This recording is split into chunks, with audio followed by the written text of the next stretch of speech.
Looks like now we're live.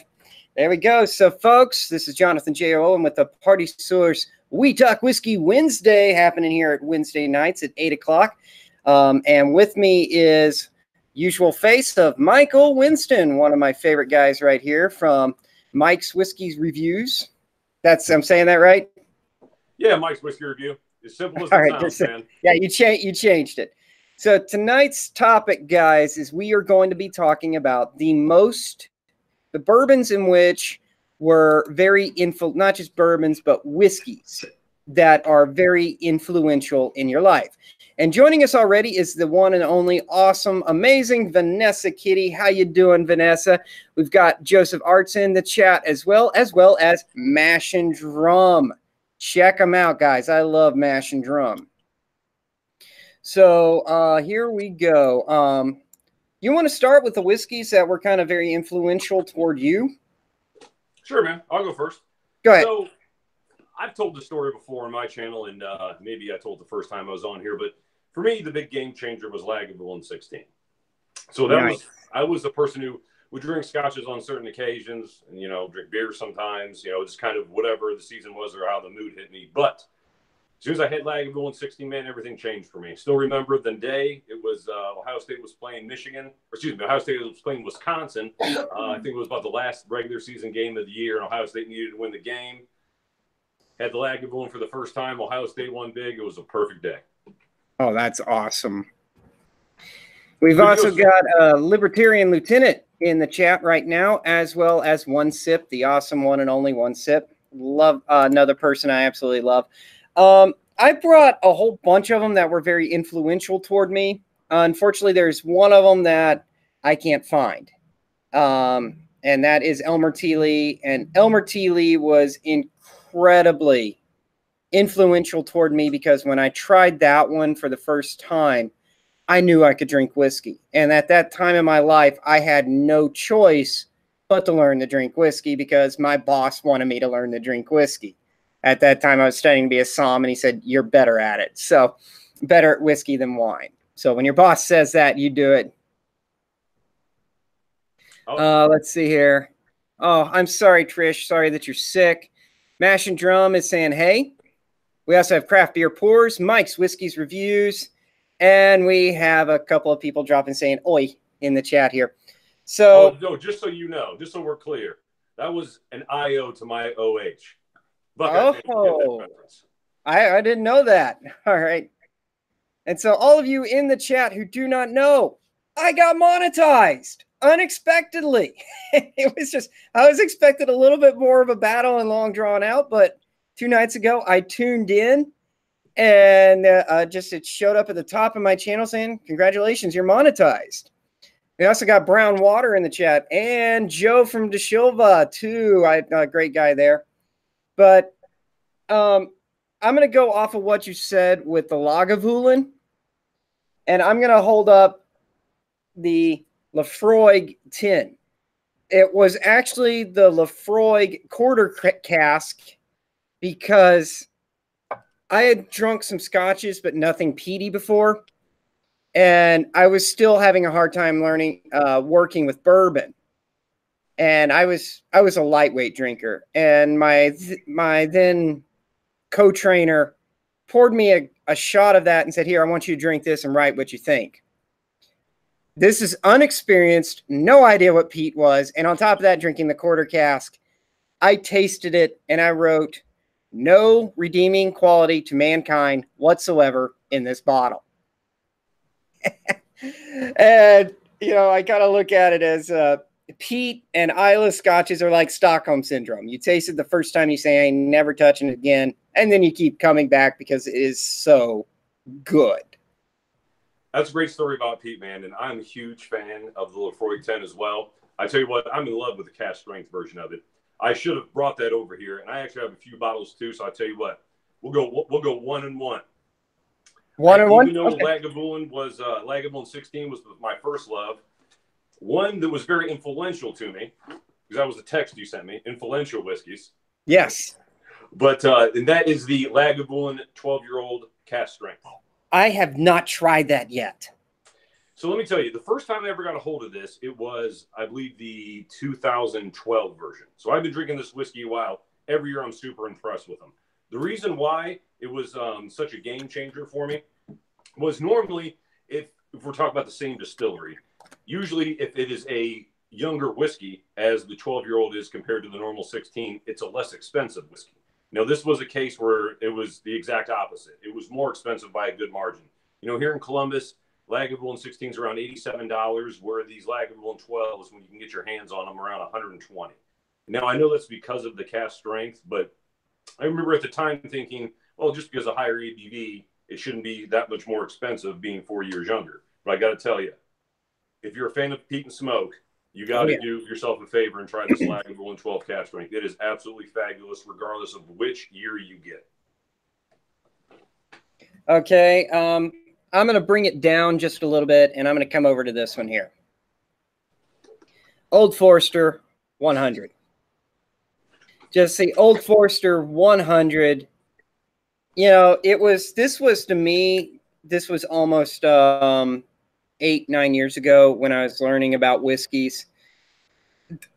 My then boss / trainer, he gave me this and he said, I want you to try this. And I remember at that time, I'd been looking at Scotch prices. I'd been looking at other things. And so I saw, I want to say for a handle at that time, it was maybe $25. And it was that one moment in my life when you taste something and you realize price did not work into with bourbon. That, and it's still very much so today. They're starting to change it a little bit, but I have like people come in and I'll show them like this bottle and they're like, this is $21, you know, like the rye from them is $21. And they're like, how can it be good if it's $21? Mm-hmm. Price is irrelevant. And so that was, for me, incredibly influential in thinking and learning. Price doesn't matter with bourbon. You can get some fantastic stuff at that price point, and you can get even better stuff, sometimes even cheaper. So, all right, go ahead, man. Okay, so sticking with that theme and that point. Well, first of all, did you know at the San Francisco Wine and Spirits Festival that recently Henry McKenna won like Whiskey of the Year? Oh, yeah. Yeah, that's why it's no longer around. Right. It's a $28 bottle, something that was regularly available. You could pick up the shelves anytime. You'd be like $32 out the door after tax. But to stay with the theme on the bourbon as far as getting something that's a lot bigger bang for the buck, I'm going to go back to this Elijah Craig barrel proof. Okay. This is a whiskey. You know, I usually always have a few bourbons, but a couple of them that I always had, you know, what Blanton's. Actually, I heard you talking about E.H. Taylor. Have one of those as well. But this one here is something I always want to buy again and make sure I have one full bottle and then one I'm drinking out of because it is that good. In my opinion, I love it. Yeah. That one's not on my influential, but that is one of them in which when I tried that the first time, I fully agree with you. It was another man after I left the original place I was learning from to come to the Party Source. The gentleman who was then continuing my training showed me that bottle to try. But I remember when this one hit the shelf. And when I tasted the bottled and bond small batch for the first time at, I'm going to say then it was $36. It was just instantly, it was a staple on my shelf. It was everything I looked for in that old school bourbon flavor of rickhouse, apple, red and green apples, not just one, but red and green apples in there on the nose, on the palate, the solid oakiness, the influence of the mash, the build, the rickhouse, everything about it. When I tasted it, I was just like, oh my gosh, I love this stuff. I have to keep this steady. And a part of me died that day when it just became unavailable. And I truly blame myself for the mass disappearance of it because when that was when it was Weller and all those guys were starting to disappear, people are like, what should I buy? I would always point to this one because I loved it. And it was shortly after that I learned if I told people to buy something that I liked, it wasn't going to be available. So what I learned, shut my mouth and be quiet. And just a second, Vanessa Kitty, it is good to see you. Thank you for joining us. We're not talking cigars tonight, but we are talking in whiskeys that played a major amount of influence in our lives. Your turn. All right, so I'm up. All right, so next I'm going to take it back to Scotland. I'm going to show you a Highland sherried single malt Scotch that I'll tell you why this was influential to me. And that's the Glendronach 18-year-old Allardyce. This is actually a bottle, the first bottle I ever bought, I actually got from you guys there at the Party Source. I was down there for business, and I picked this one up. What I loved about this one was it replicated, and in some cases surpassed, the Macallan 18 experience for a third of the cost, roughly, at least when I first started drinking it. And, you know, it was a whiskey that said, if you go to some of the smaller distilleries, I mean, not small distilleries, but some of the, you know, once you branch away from the Macallans, the Balvinis, a few of the other ones, you can find really great quality whiskeys that don't you have to pay those premium prices for, especially as they get older. And Glendronach is the distillery that I am a huge fan of.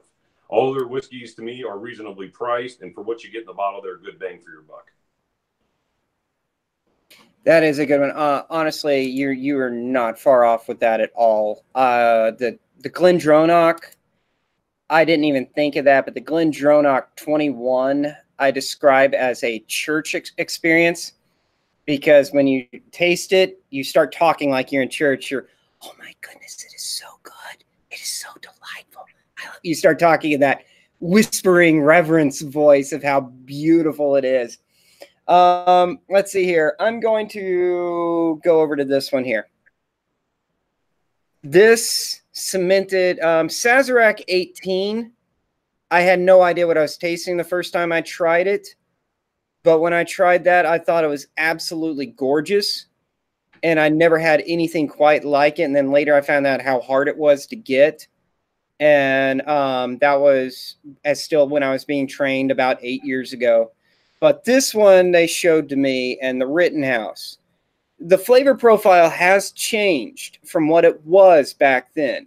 In fact, I could, if you're ever around or you come over to my place, like I said, we do that. You meet me on my back patio and we fire up some cigars. I will pull out a bottle that I have wrapped in cellophane, which is the original before they started. When it disappeared off the shelf, and this one kind of filled in the place. But the original is much more heavy, oaky, caramel, where this one is still delicious, delightfully dusty, solid flavor, but this one is a little bit sweeter. It's not nearly as dry. But the Rittenhouse is what I staple for most of my rye, because it is so soft, it is so elegant, it is dusty, it is a bottled and bond bottle, but yet it's not that intense, spicy rye. It is a dusted rye, and I love that flavor that it offers. Yeah, I actually have had that bottle. That's the Pennsylvania style, correct? No. Okay. This is not Pennsylvania. This is straight rye whiskey. Oh wait, I'm very, very sorry. I was thinking you were talking of Dad's Hat. This is the a storied Pennsylvania style rye. I am so sorry. Oh, no worries, man. I'm so sorry. My mind was going toward the Dad's Hat Pennsylvania rye, which is like taking a bite out of a ashy cigar. Absolutely delicious. But no, I love this. And sorry about that. Complete misunderstanding. Yeah, no. I actually had a bottle of that exact same whiskey, and I was really impressed with it, dude. Because I do get a lot of spiciness out of rye. When you say dustiness, yeah, I almost felt like almost like an ashiness, but I completely understand where you're coming from that. And I also was really impressed with it. For me, rye whiskeys kind of remind me of scotches that are aged in French oak casks that used to hold sherry. There's a little bit of that ashy spice to a few of them. Not to always bring it back to a Scotch conversation, but just as something that trying more scotches, it was something I picked up in that Rittenhouse rye. But again, something I really enjoyed. All right, so the next one I'm going to show you is a little small independent bottler called the Spirit Still. I don't know if you've ever heard of this one. Which one? Independent bottler? Yeah, the Spirit Still. No, I haven't. So I've recently been finding some of these smaller ones. I mean, of course, you have like your signatories. You have your Gordon and MacPhail's. But, this Spirit Still and another one I had found called from Dram Fool, they don't have a big profile as far as what they offer. But this particular one is a 25-year-old Glenlivet 1992 cast strength at 51.4%.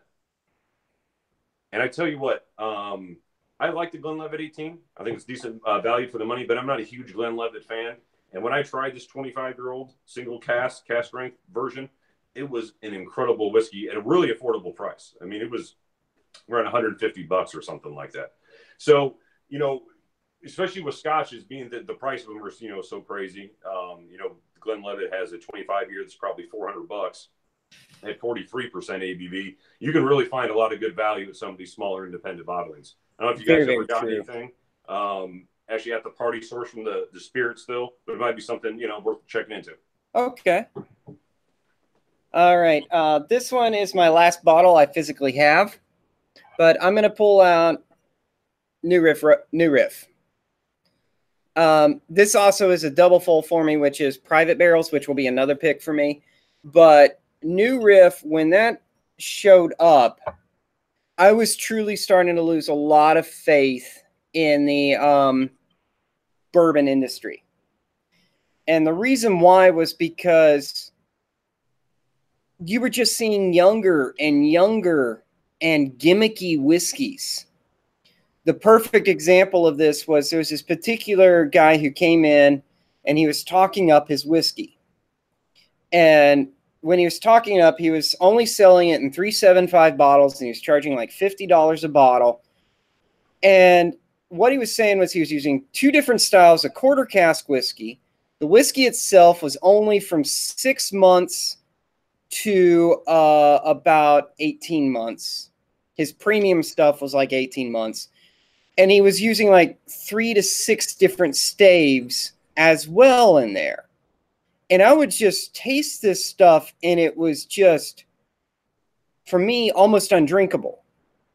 Because it was raw, it was hot as could be, and it had like what I call the dry rub effect, where they take an uncooked rack of ribs and they rub it down, and they throw it at you and they say enjoy, without cooking it, without letting all those seasonings mingle together. Instead, you're just getting this slab of dry rub, and there's nothing really there that you can enjoy. And what kind of also made me a little bit more sick about this was people who were drinking this were just going, "Oh, this is so good." Yeah, over oaked moonshine. That's a good way to describe it. And then the man proceeded to say that all these guys who are doing this 4-year aging of whiskey, and he named out one particular person, he will have only X bottles and barrels aging. By the time his stuff is ready, I'm going to have X thousands of bottles, X thousands of barrels on the shelf. And now people come in and they say, what was that whiskey? Because they're buying this one. When I tried this restored the faith in me in the bourbon industry. That if you take your time showing not just for me, but to showing the world, you follow the guidelines to make a delicious bottled in bond, following every one of those rules, skimping and gimping no quarters, using those 53 gallon barrels rather than those quarter cask, you're going to get fantastic whiskey. So there you go. And I'll step off my soapbox. No, I mean, I hear you. You know, there's a lot of gimmicky scotches out there. You know, yeah. I mean, Macallan has that whole NAS series that I'm not a fan of besides the rare cask. You know, Highland Park has a bunch of gimmicky ones. Tell you what, I remember being out there and I thought I bought it wasn't the fire, it was the ice. I think it was a 17-year-old. I remember getting that home and thinking, this is just a regular 17-year-old whiskey with fancy packaging. So it happens. It happens with scotch too. Speaking of that, did you guys ever get any of those Highland Park single cast series for the state? Not that I have seen. We could have gotten like a very small amount of them, and I just didn't see it. Sure. I'm not tied into everything in the party source, unfortunately.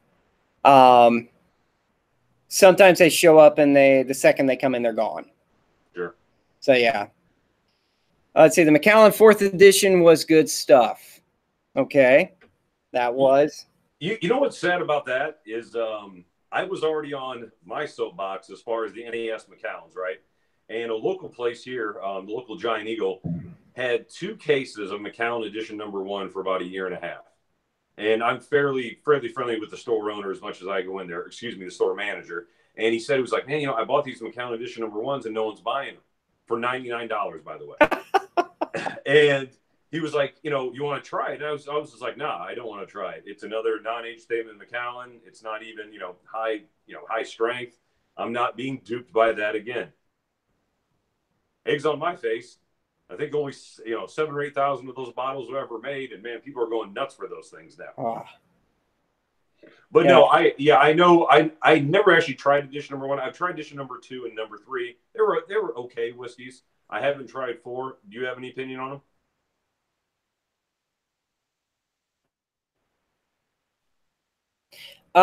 No.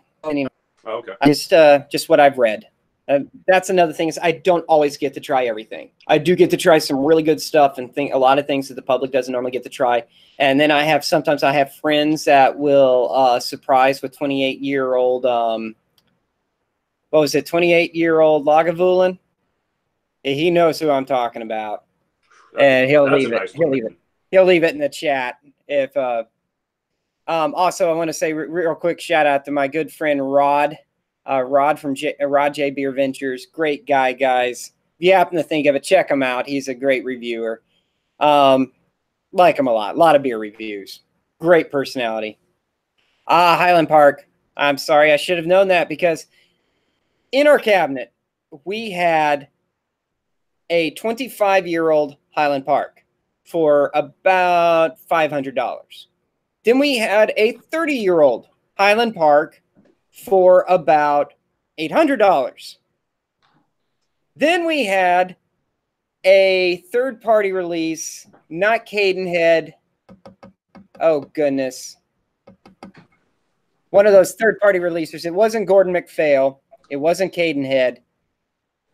But they were releasing it. It was a 28-year-old for $380. That was the Cadenhead. Highland Park. So $200 less than the 25-year-old with 3 more years on it. No, man, that was the Cadenhead. It was Cadenhead. Okay, it was Cadenhead. No, it was because I bought it. It was 55.5% ABV. It was 380 plus tax. That's exactly what it was. But I tell you what, man, it was delicious. Every 6 months or so, I'll come down there, man, and I'll get one of these from you guys. Oh, the Highland Park 25. I have one that's open in my cabinet. This one was right by my bar, so I grabbed it. It's the 45.7, but I got to tell you, man, this is close to as good as a whiskey can get, in my opinion. Yeah. Highland Park 25 gives you a little bit of everything. Highland Park was one of them that really introduced me to the world of Scotch. So that is definitely another very influential one to me. And it was just tasting it and realizing that a little bit of smoke is how certain Highlands can have a level of smoke. And just relatively very, very easy drinking, yet elegantly soft and thin, but yet very complex. Great introductory to the world of Scotch. Yeah, Highland Park tries to focus on balance. And, you have a little bit of smoke. I think their ppm levels, don't quote me on this, but it's around 5 to 8. Or say like a Lagavulin or Lefroy is, 35 to 45. So it's just a little bit of smoke. And you get a little bit of that heather note, I think, from being up in the Orkney Islands. But again, it's sweet. It's got a little bit of smoke. It's got a little bit of citrus and some other fruits to it. But it has a really nice white chocolate that I just don't get off any other whiskey that is just so rich and such a dessert flavor to have on a whiskey. Yeah. It's addictive. That's another thing I want to throw out there is about you have to say the Orkney Isles, because if not, some people do get very, very upset about that. That's like certain areas of the Isla. Some people do get really upset if you do not properly say the area of the Isla. Oh yeah, it's definitely an island whiskey. Yes. So it's definitely an island whiskey, but I think Orkney is actually the biggest island off the coast of Scotland, if I'm not mistaken. I have a map, so I don't have to remember that. The map is on the other side of the room. So, that's why you got to remember it. So you don't have to walk to the other side of the room. Yes, it's like I also have a big book with all my notes in it because I personally have been compared to, my mind is like an ant bed or a beehive.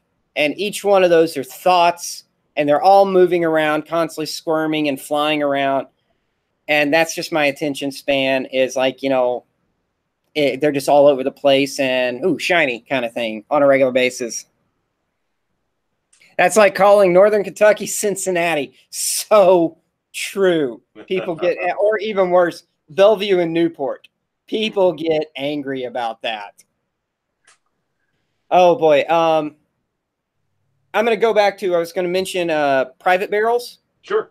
Was that private barrels were another majorly influential item to me, and it goes back to Elmer T. Lee. And that was when I would come into work in order to train me to drink bourbon. My boss would take. Hold on. What's that? Part of your job training was they trained you how to drink bourbon. Yes. I had no idea. Well, let me just go into this for those who don't know. How did I end up drinking bourbon?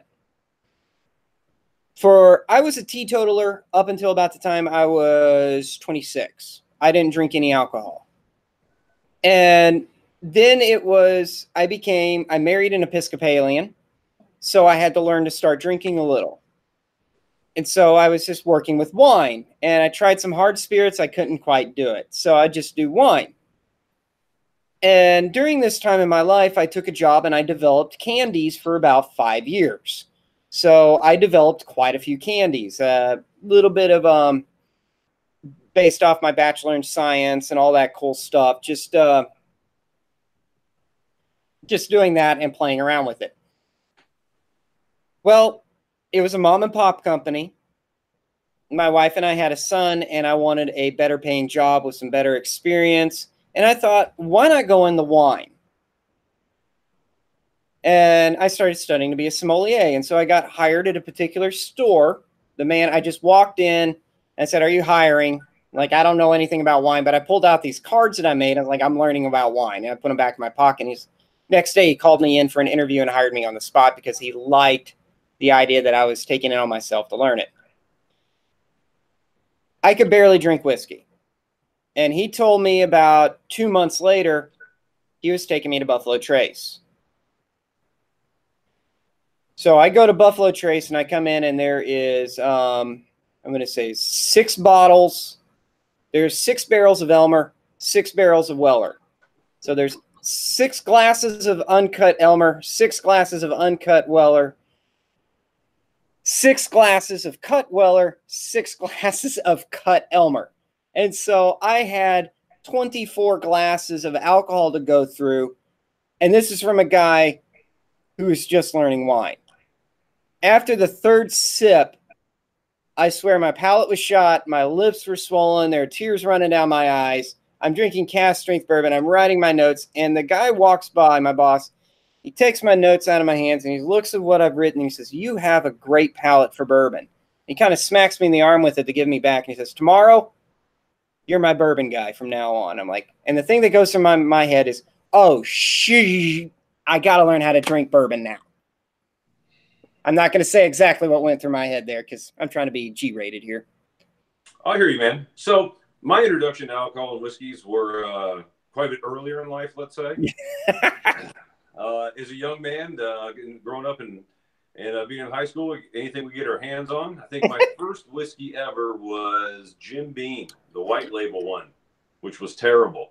Then I went to the next level, Ohio State University, and I perfected my drinking game there. And then, here we are, 10 years fast forward, talking about whiskeys on YouTube with you. It is. It was, yeah. That's pretty awesome. It's just how I ended up into it is just kind of baffles me, and how I'm doing the YouTube and all that stuff. But he would, going back to the private barrel, the man, Brian, would come in and he would have he had 4 bottles of Elmer T. Lee, 4 different expressions of private barrel. And he would pour each one of those. And the idea was for me to sip these glasses and tell the flavor profile without coughing and choking, because nobody's going to trust anybody who is there. I'm very smooth. Kind of. So just the idea. And I remember every day, it getting easier and easier. So when I come into work, I remember 4 shots of whiskey, sipping on them, taking them, learning. And there was one particular bottle. And for the life of me, I would probably give a toenail to get that bottle again to see if it is as good as I remember it. Because I remember when I tasted that, it was unlike anything I'd ever had. And when I tried it, I was like, I can drink whiskey. This is delicious. Is there some place where toenails are currency? Well, no, that's where you rip the toenail off. I'm kidding with you. I didn't want to say my arm because I wouldn't give an arm for it, but I'd certainly let somebody rip a toenail off. That'll grow back. You guys have a fantastic selection of not only bourbons but scotches down there. Do they get into letting you guys taste and try some of the higher end ones? Occasionally, yes. We do have trainers that come in and they will open up to the public. So that's something to watch our web pages, our Facebook, our emails, all those things to where you can actually come in and you can try. Like, let's see here. We had a Macallan trainer. He came in. We had somebody that came in with Louis. So there was actually, that really high priced $2,000 bottle of Louis.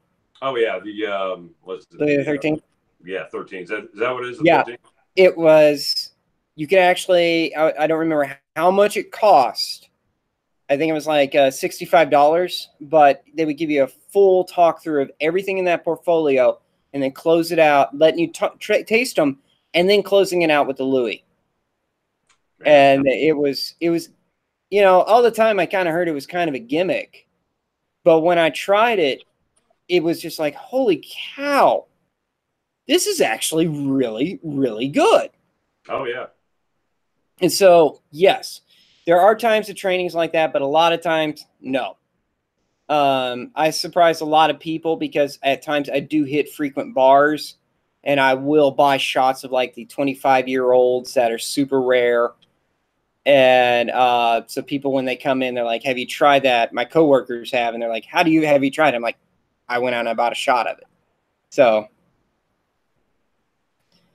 Well, man, if you're ever up in Columbus, I got a bunch of good scotches you can try. Oh, definitely. I'll definitely swing up and see you. And same invite for you to come down here and see me. Like I said, I got that smoker patio I'm building in the back, and I have surprisingly, my liquor collection is not that impressive. And you only need one that I like. Yeah. That's it, just one. Yeah, it's I have a couple of them that like birthday bourbon, and of course I have like a 10 and a 12-year-old Van Winkle, and a couple of other ones that are just. But mostly what I drink is Amaros and cocktails. I am a cocktail fanatic. I also keep like these are all staples on my house at home. My favorite peated is without a doubt I love the Ardbeg. The Ardbeg 10 is hands down my favorite. Yeah, Ardbeg's a great one, man. I wish they would come up with more age statements. I'm a big fan of the Ugadale, big fan of the Corey Brecken. What about the Anno? What's that now? You done the Anno? No, not that one. I've done I've done the Dark Cove. I've done a couple of committee releases. I want to say a Perpetuum and a few other ones. I did the 21 and I believe the 23-year-old as well. Did you get to try the Ardbog? No. Fantastic. I'm pretty sure you did. I'm still looking for Ardbog, Supernova, and Young and Very Young. I would love to try those whiskeys. There's a 19-year-old Ardbeg coming out soon. All right, Joe. And let's see here. And if that's not Joe, I apologize. I know a guy who recently got a bottle of Ardbeg Lord of the Isles. I believe it was the 2002 vintage. Or the 2003, which is usually like about a 25-year-old Ardbeg. You ever heard of that before? What was his name? It's called Lord of the Isles. They haven't made it since like 2004, 2005. No, you got me on that. That's before I was drinking. Yeah, no, there are very few bottles floating around. Every one I've seen is a 70 CL, so they're all bottled over in the UK. But you're supposed to be sending me a sample of it. I'm going to try that one out because that will be the oldest Ardbeg I've tried. The one that I was incredibly excited to try was I got to try a 51-year-old Scotch. And it was a distillery that I never heard of that had made it. And for the life of me, I cannot remember. It's in my notebook. But the idea of a 51-year-old Scotch just was mind-blowing to me, because to drink something that took about 3 generations of distillers to make, or 3 family members, was just outstanding. And just to drink something that old. And that was one of them I loved. Yeah, I still am looking for. I got to get ahead of the ball game. I always wanted to have a Scotch that was older than me when I drank it. So I got to drink a Highland Park 40 on my 40th birthday, but I still want to get one that's actually older than me. So I better get on that pretty quick, because of the way prices are going, it's going to be rough sledding here pretty soon. Yes, the way whiskey, Scotch, all that stuff, their prices are going straight up. Now, getting off whiskey just a hair, but this was another very influential bottle for me, and it was my first ever Old Dusty that I personally bought. It was a brandy, and it was laid to rest pre-Prohibition. It was a brandy, so it wasn't set to rest in America. So I want to say it was set down. By the time I got it, we'll just say it was 80 years old. It looked like the classic E&J bottle, but more round at the bottom with a longer neck. It was old, thick, heavy glass, and it was laid to rest in, so it rested for 25 years in the barrel. It then came over to America shortly after Prohibition, where it was purchased, and the man who bought it put it in his basement and forgot about it.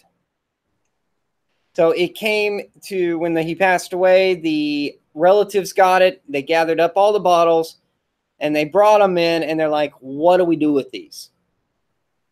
And I just said, you know, I have no idea. Here's some ideas of people. Talk to the people who do like the lots.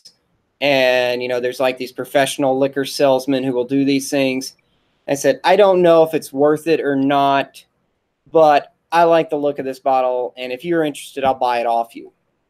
And they said, since you helped us, we'll just sell it to you right now. We don't really care about going through anybody. So I bought it, slightly corked, but it was just this mind-blowing experience of drinking something that had been sitting around for about 80 years. I bet, man, that's drinking history. Okay, and it gets even better. I'm sorry, but my liquor cabinet, I have all these shelves set up. The shelf broke. All those came crashing down. The one freaking bottle that broke was that one. Terrible. It just hurts me, because I was nursing that bottle, and I was going to continue to carry that bottle and then have that bottle sitting on a shelf just because it was something so rare. That was the one bottle that broke. That's how it goes, man. Hey, you had a couple of questions here in the comment section. Okay, go ahead. Yeah, someone was asking, the 25-year-old Ardbeg, was that before Ardbeg closed? So the Lord of the Isles was a 1976 and 1977 vintage. I believe the first year it came out was either 2002 or 2003. So these would be whiskeys that were made in the 70s and barreled in the 70s, well before Ardbeg was closed. I think Ardbeg closed from, 92 to 99 or 92 to 2000? Does that sound right? So, okay, around that time. I'm sorry, man. So when the distillery came back out or was producing again, they brought those whiskeys out like in 02, 03, 04. And they had whiskeys from 76 and 77, I believe, in every vintage. So they were like 25, 26, 27 years old. And again, what I'm talking about is the Lord of the Isles. And then the second question, or not question, but comment I see a few people saying is, as far as the Ardbeg special releases, 2 people were fans of the Dark Cove, and I couldn't agree with them more. To me, that was a slightly better version of the Ugadale, and I wish they would have made that a regular bottling, especially at a higher ABV, because that was fantastic. Yeah, the Ugadale, the first time I tried that was just like, this is absolutely delicious. The other one, the Ardbeg, correct me if I'm wrong on it or not, but I want to say they dug down. I don't remember exactly how many feet they dug down, but they dug up 10,000-year-old peat moss to make this. And so when you actually tasted it, it was intensely tar heavy. I was going to say it's got to be pretty earthy. It was tar heavy. And hey, one sip's back. Hey, thanks for doing that. Yeah, the Ardbog is the one we're talking about, which that's one of my wish I bought a couple of bottles of because you can't get any anymore. Yeah, a lot of them are like that, man. We just have to finally remember and reminisce at the time that we could actually grab them. Speaking of the trip down memory lane, did you ever get a chance to try Macallan Cast Strength that was usually readily available in the early aughts, like 04, 05, 06? Before I was drinking, man, I'm sorry. I really did not start drinking until the early teens.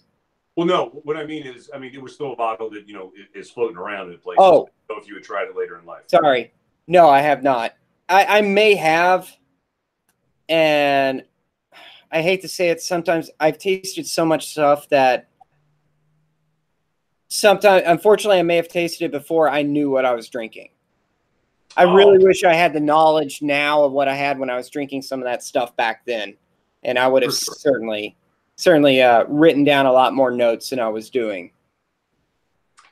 Yeah, that same commenter was talking about Kelpie and Perpetuum, wishing they had more bottles.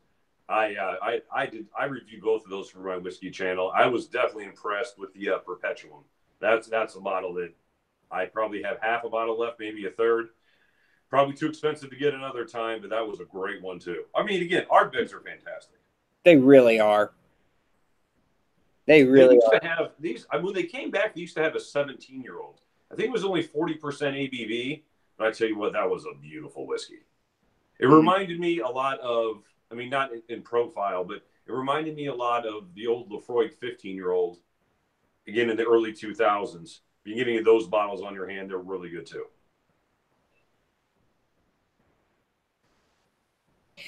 So let's see here. I'm going to kind of go back to bourbon just a little bit. And I'm going to say the first time I tried Wild Turkey, I was not a fan. Turkey is anybody? Yeah. I like my turkey now. I really do enjoy turkey. I make a lot of cocktails with turkey, but I was doing a lot of tours of the distilleries because in order part of my training, my then boss was making sure I went to every trip with him to the distilleries. He wanted me to learn them, see how it was made. And I remember getting down there and they're pouring us this turkey and I tried drinking that. I'm choking on it. And then they give us the rare breed and then I'm really choking on it. So... Yeah, it's an aggressive one, man. It's one that could use a few more years in the barrel, or at least the standard 101. From what it's enjoyable. Oh, did you know that some of the Wild Turkey 101s now are 12 years old in those bottles? I did not. Yeah. They're stepping up their game too. What happened is the Long Branch really caught on. And so as a result, when the Long Branch really caught on, they started pulling their younger barrels to fill in for the Long Branch. And so you are now getting some of the Turkey 101 actually have 12-year-old juice in them. More time in wood, man, is always the right answer when it comes to whiskey. It really is. When you were telling that story earlier about the guy that came in and, threw some sticks in there and used some quarter cask and rushed the process. I get it. It takes a while to age whiskey properly and you got to run a business. I get it. Yeah. But I tell you what, there is nothing that a decade or so in wood can't do to mellow out and bring out some of the best in a whiskey. Without a doubt. There's a reason. Another perfect example is there is a distillery that was being really gimmicky. And so they're trying really hard to do like quinoa, millet, and those really unique grains and turn them into whiskey. And just whenever these things started hitting the shelf, we had a person come in here into the store, and he started pouring these items for people to try. He showed all of us fellow employees, the others, but my one coworker, his name is John Hughes, and John Hughes is no longer with us.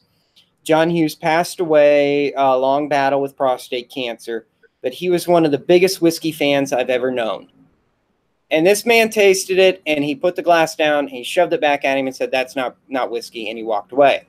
He told him straight up, "That's not good stuff." The guy was a little bit upset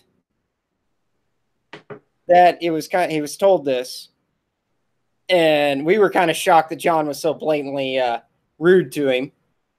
But as he walked away, with us at that time was the master distiller of Woodford Reserve, Al Young.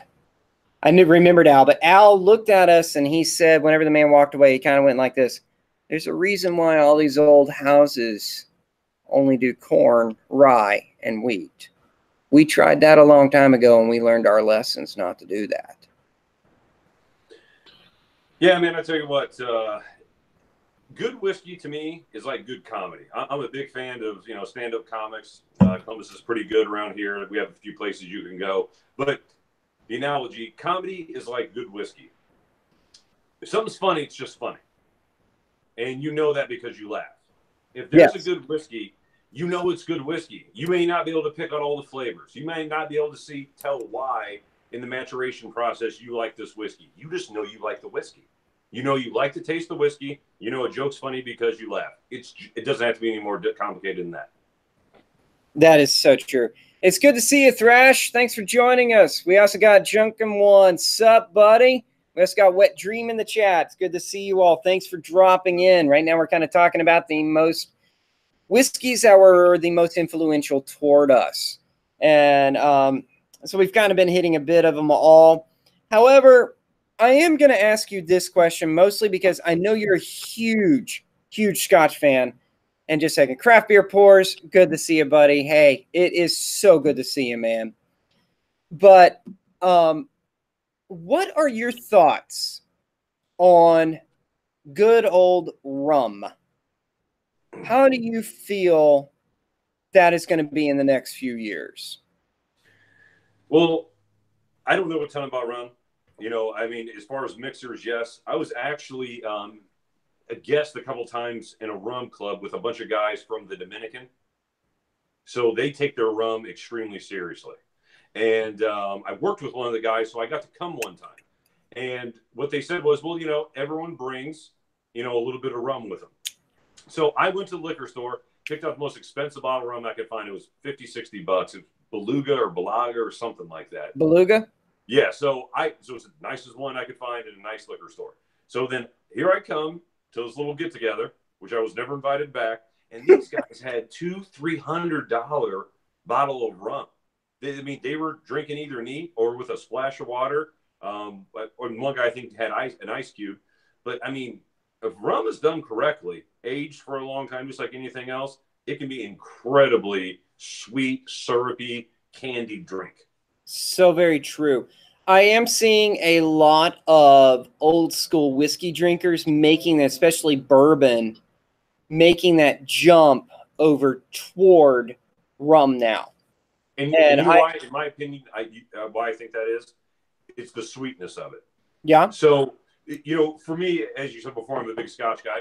I like whiskeys in general, but I do tend to go more towards Scotches, and especially the peatier, drier Scotches, because that's my palate. Yeah. But even Scotch drinkers, most of them like sherry matured whiskeys, especially over a peated whiskey. They love the Macallans, the Aberlours, the Glendronachs, the Glenfarclases. So, that sweeter style of spirit is attractive to a lot of people. I'm sorry. I'm going to read out this comment real quick here. We're talking about what to go with. We've got Rich and Rare, R&R, Foursquare. We've got goes great with Coke. What does cocaine have to do with thrash? Oh, that's what Jack Sparrow did rum on did the rum the best. That is very true.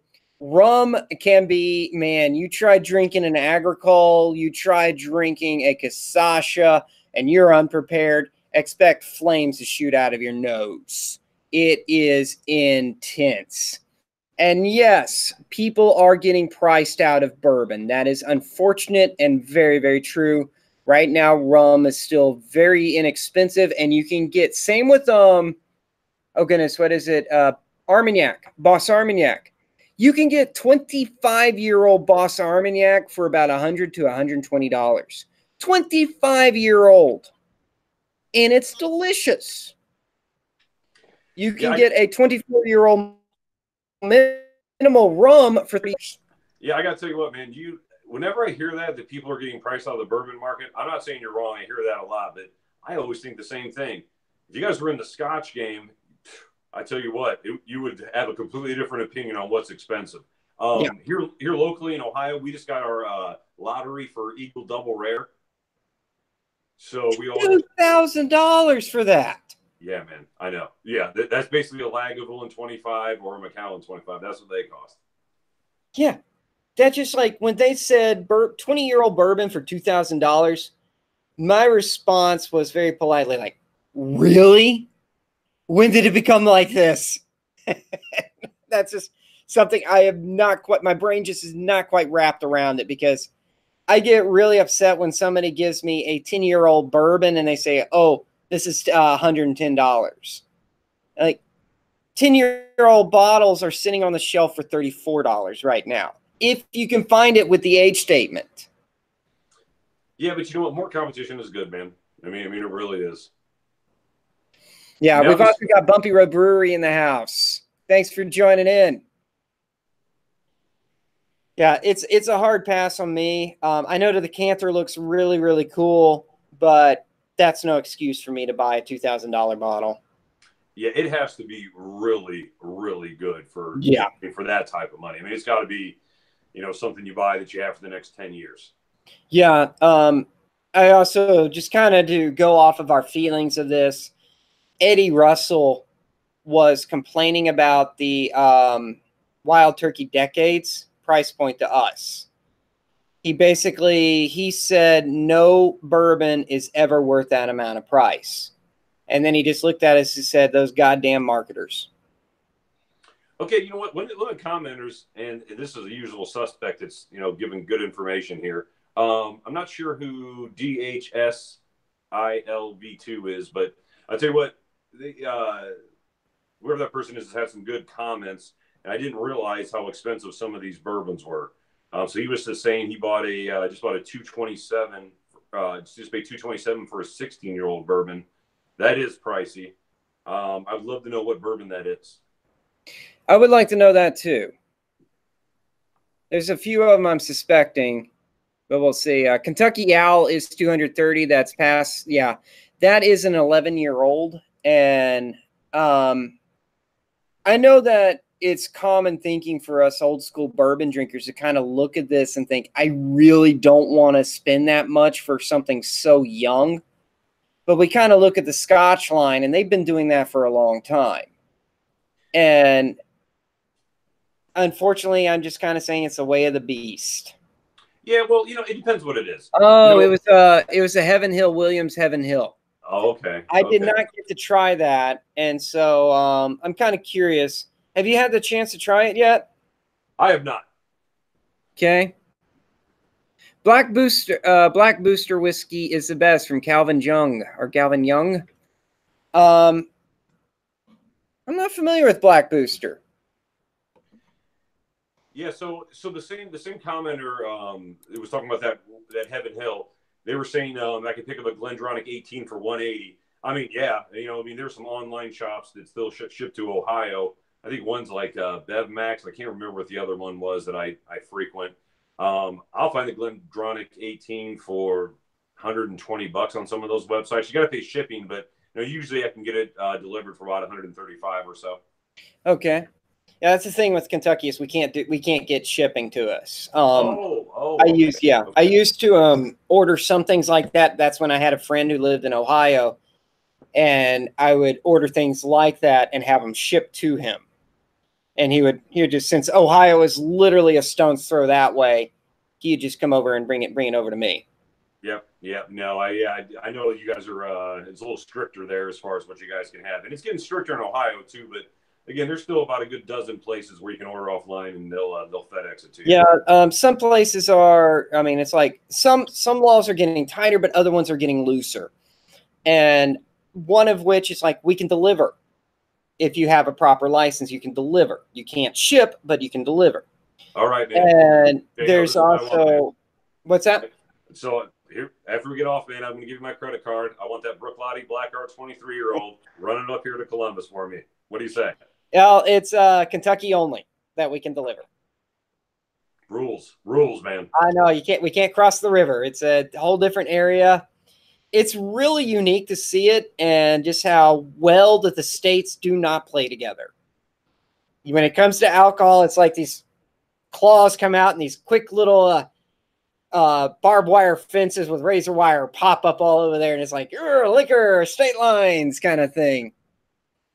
Yeah, some states take it more seriously than others. They certainly do, and but you know, I like what we're getting. I like the laws of Kentucky. They are getting a little bit better. And the most thing I have to really say is just, we are the party source. We are a gigantic liquor store, but we are 100% employee owned. We are small business. We're one store.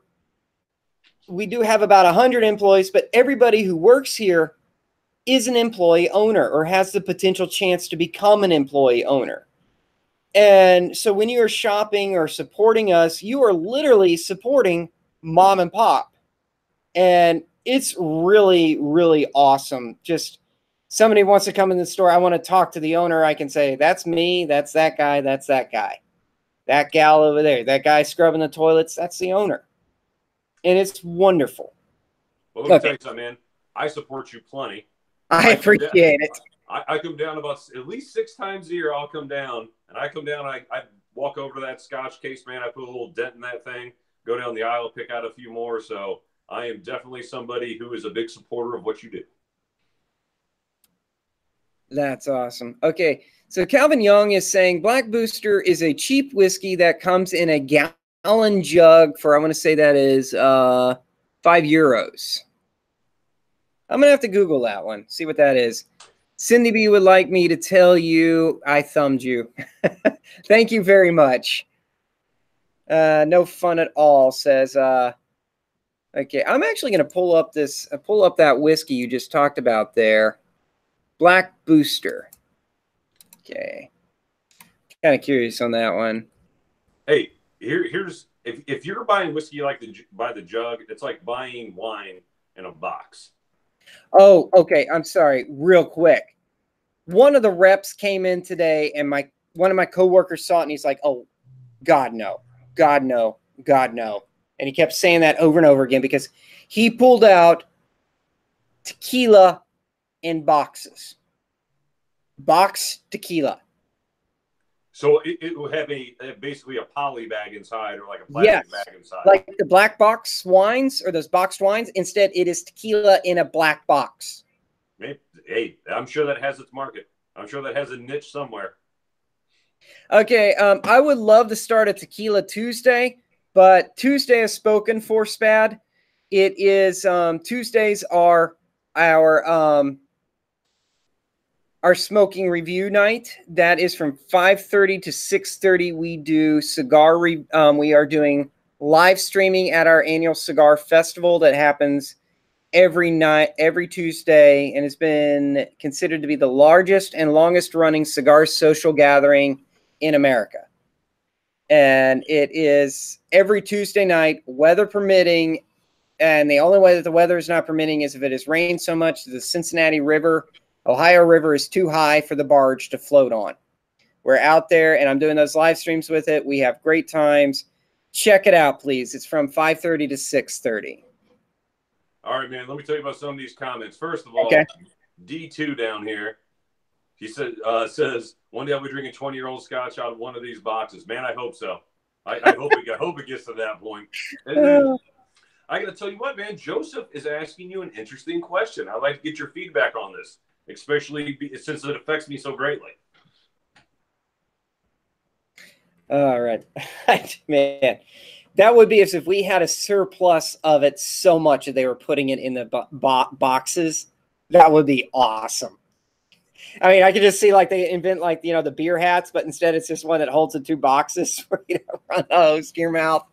Okay, I'm going to read here. Let's see here. Gotcha. Love these reviews and live streams. Keep them coming. We certainly will. Thank you very much. With beer and rum, have you had a rum barreled beer that was any good? I have had beer barreled bourbon, and I've had bourbon barreled beer, but I have never had a rum barreled beer. I have had a beer that has been barreled in a rum barrel, and I did enjoy it. Wow, you said that without stumbling over one word. That was well done. Now, if I try to say normal words like I went to catch something, I'll trip over the catch. So another question I had is, how do you guys go about pricing? Now, is Kentucky a state like Ohio where the state sets the price? It's not state controlled. So it's whatever you guys get it in at, whatever deal you can get. Yeah, we do the amount of, like, I have no idea what the markup is, but let's say I'm just going to pick a number, 8% markup. Sure. So if this comes into us at, let's say $40, we put 8% on there. So that kind of there. And it does fluctuate from items. I understand that there are certain things like you're talking to the wrong guy about this. I don't deal with the pricing at all. My guy is I am to make these videos and these reviews and taste this item and tell you about the stuff about it, whether or not I think it's any good or not. And that is your main job. Yeah. Oh, it's a great job. In fact, I just recently got a promotion to where my official title is now YouTube manager. Nice. This was something I've been doing for 3 years. It was a passion, just something I did on my own. I love the party source. I love what I do. And it was just one of those ones where let's just create a YouTube channel. And Marty and I got together. Marty brought a camera over. We started filming. And when he was leaving, he said, we were just doing a dummy run. He said, threw me the camera and said, figure out how to edit. And so I had to learn how to edit. So for the first year, it was all on my own time. And Marty would just come over and help. And I kind of felt like at that time, the bosses were impressed, but it's just like, oh, is he still doing that? And then after about a year and a half, it was like, we need you to start doing it at the store, but you only have so much time. And then it was 2 years. It was, they gave me more time to do it. And then at the 3-year mark, it was just like, okay, you've done such a good job. What do you need to make this better? And I can't honestly, you know, they had a lot of faith in me and they went out on a limb. And these, I mean, all the fellow employees have just been wonderful. Really trying, you know, it looks like a JO show, but there are a lot of people that are behind this. I have a wall over there with ideas to where the fellow employees submit ideas of what to be reviewed or just ideas that they want to do. Like I have one girl downstairs who just wants to come up here and review Jägermeister. So look for sometime she's going to be reviewing Jägermeister. Really? Jägermeister? Yeah, she just wants to review Jägermeister. She loves Jäg. And our April Fool's is going to be a lot of fun. It is going to be somebody, and she asked to review this. And so I'm like, okay, I'm filming it tomorrow. I'm going to try to get it up on Monday. And I think it's going to be a lot of fun because she wanted to review this. All right, man, let me tell you something. Jägermeister might be the worst hangover I've ever had in my life. Oh, God. I mean, if you want a hangover that feels like a stroke, have a Jägermeister. Have a few Jaeger bombs. I tell you what, wow. Jägermeister was the only thing I ever drank in my 20s where the next day macaroni and cheese didn't fix it. Oh, gosh. I think the last time I had a hangover was I was with some fellow beer reviewers. And it's when I'm at home, sometimes I jump on some chats, and it was my good friends over at Craft Beer Pours. I did a shot of 130 proof absinthe where, you know, you set it on fire, you let it get burning, You put it out so you still have very high proof, and then you shoot the whole thing, and you get that delightful flavor of burnt anisette. I did about a full 1.5 ounce shot of this stuff. Yes, 1 sip is there. And I have done a lot of absinthe. This was an absinthe I wasn't familiar with. About 3 o'clock in the morning, I have a headache. You know, my stomach is upset. No matter how much water I'm drinking, it's just not settling. I went down, I ate a slice of bread, drank me a little bit of water, took me an Advil, and it went right on through. So it passed. The hangover was gone the second I put that bread in there. So D2 said Jaeger bomb's an exclamation point. I tell you what, that's going to be my new thing. I'm going to walk into a bar. I'm going to try to go to campus bars at Ohio State. I'm going to walk in. I'm going to put on a cardigan sweater that's sleeveless. Walk up and walk up in the middle of all the young people and be like, just one, please. Jaeger bomb. Have one drink and just walk out and see what they think. That'd be awesome. If someone's just going to have one, who drinks that? I don't know. It's like, you know, occasionally, I don't know if they still do it, but back in the day, people used to go in the bars and order a shot of cough syrup. I don't know what bars you're hanging out in, JL, but that doesn't happen around here. Yeah, I haven't seen that in a very long time. It was like, I guess it was kind of like one of those jokes. I guess it was before trends on the internet, you know, kind of thing. So before vaccinations?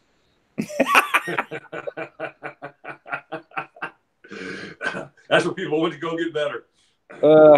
Why in the world you would do a shot of cough syrup? I don't know. Of course, also the whole idea was a prairie fire and, you know, cement mixers and whatnot.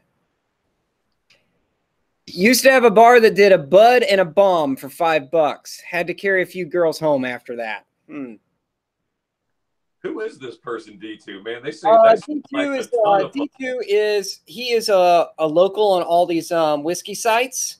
Yeah. He is also a repeat customer here at the Party Source. It sounds like a fun guy. Yeah. So, yeah, I'm going to be down there on the 23rd, man. You going to be around? What day is that? The 23rd. No, what day? I'm kidding with you. Hold on. I'll tell you. The point of it is, I figured if I'm down there on the 23rd, it is a Tuesday. I will be. I'm 12 to 10:30 to 6:30 those days. From 5:30 to 6:30, I'm off campus. I am doing the live stream over at the beer. But however, you are welcome to swing over there. I would love to show you that thing. You're a cigar smoker, aren't you? Yes, we have before. I'm really not a smoker. I mean, I've had a couple cigars in my life, but I am a novice. Okay, well, tell you what. You can swing by and you can ask for me here at the Party Source, and I will come down if I'm not filming. I can come down, but do me a favor and swing by that. It's literally like 2 blocks from the Party Source. What time you said that was? It's at 5 o'clock and it goes till 8 o'clock. I'll be there 5:30 to 6:30 live streaming. But $15 will get you 3 cigars. And there's some fantastic stuff. You'll meet some really awesome people. There's a bar that's going on. You know, you come out of there reeking of cigar smoke, but it is a fantastic time. I mean, it is absolutely a blast. All right, man, let me go back to the comment section. Mrs. Mo said, order the Jaeger bomb and sip it instead of shooting it. Oh, that's exactly what I'm going to do. That needs to happen. I'm going to give it a little nose and taste, and I'll be like, oh, I remember last Thursday. It was a great week instead of the year because it's probably like something that they just made last week. So I'll do a little bit of that. I'll be like, yeah, an astringent, a cleaner, lovely. Lovely on the nose. So I'll sit there and I'll sip it like a lunatic and then walk out. Yeah, the others you should also do is you should like do something when you're nosing it like, yeah, your Red Bull. This seems to be a little bit more cherry heavy than the others. I think they've changed the recipe. Yeah, I'll give it the full review treatment. By the way, are you not drinking tonight? Not having one drink with me? All right. I hadn't done it. I was too busy talking with you. I'm sorry, man. Look, I've been drinking the whole time and talking the whole time. It's a multitasking that everyone's got to get down if they're. I just got so sidetracked there that I was too busy talking about whiskeys, enjoying talking with you. Hey. When and where? I'll be there to video it. So let us know on that. Libertarian T Lieutenant wants to know, and he'll be there doing it. So let's see here. Oh, man, I'm imagining going to one of my favorite bartenders. He would be, if I were to set it up with them, he would have a blast making sure that with the comments and talking with me all posh-like. Oh, dude, it'll be great. And here's we can always count on D2. D2 says hints of vomiting in the toilet, falling down on ice, and 2 weeks of shame. Yes, exactly. Read what Miss Mo says there. That is priceless. Yeah, right on, man. Right on. That is awesome. Hey, so that glass you're drinking out of, when I was there last summer, last time I saw you, when you invited me up when I was going to the baseball game, I picked up a couple of those glasses, and I really like that glass. What is it called? Oh, this is just a snifter. Yeah, I really enjoy it. So it has a good stem on it, and, you know, it has basically a very similar taper as a Glencairn. But I really like that glass. I picked up, I think, 2 of them for like $8. Definitely want a few more of those. Okay. Now, I don't know if she's still in chat or not, but if one sip at a time is in chat, what kind of glass is this, if you're still in there? So, yeah, this is we started drinking. Marty and I started a long time ago. There we go. She's putting our Twitter up there. I appreciate that. But she saw me drinking out of these one time, and she thought it was so cute that I had to send it to her. And she had a particular name for it. I'll see if she'll get it up there. Is Kentucky L1? Are you talking about Kentucky L81? No, it's not.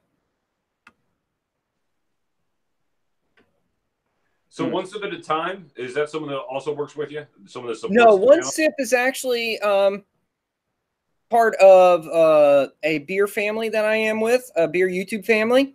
Okay. And they were like one of the first beer tube group that we just, when we met, we just all kind of mingled and we clicked and we really liked what we had. And I do a lot with their channel. They do a lot with mine. And I just wish I wish a lot of the families that I had were more like them. I'll just say that much. They are their YouTube channel is very close and dear to me. The One Sip at a Time and the Craft Beer Pours.